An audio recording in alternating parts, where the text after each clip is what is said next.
Barber Colman redevelopment project could inch one step closer to reality if Rockford City Council votes in its favor Monday night. 23 News reporter Anthony Ferretti attends a community prayer event outside the building where several hope this project comes to fruition. Back in late June, City Council approved a roughly $430 million plan to redevelop the 26-acre complex in Rockford, but the vote to start work is a toss-up, according to some city leaders.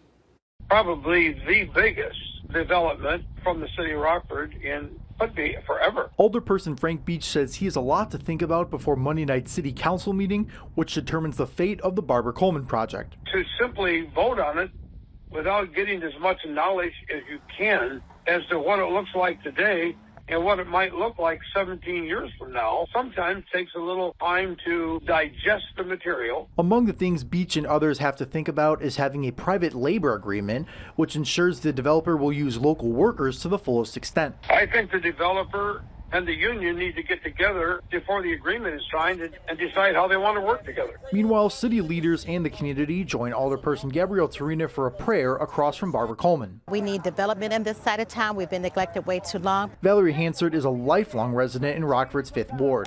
She says this could bring this side of the town back to life. Everything is possible. There's no reason for us to keep going across the river. 5th Ward Alderperson Gabrielle Torina says this is a major investment, but it's one that will impact not only her ward, but all of Rockford. It really just changes the entire landscape and the opportunity for economic development that we've never seen before. So it's a really big moment for our city, and I really trust, I trust in God that He's going to help us to get this through. Torina says someone on City Council could bring up an amendment to vote on the private labor agreement. She believes if Council approves this, the project won't work because the developer doesn't recommend it. Given the impact this could have on the city, some leaders say they don't know how Monday's night's vote will go. Still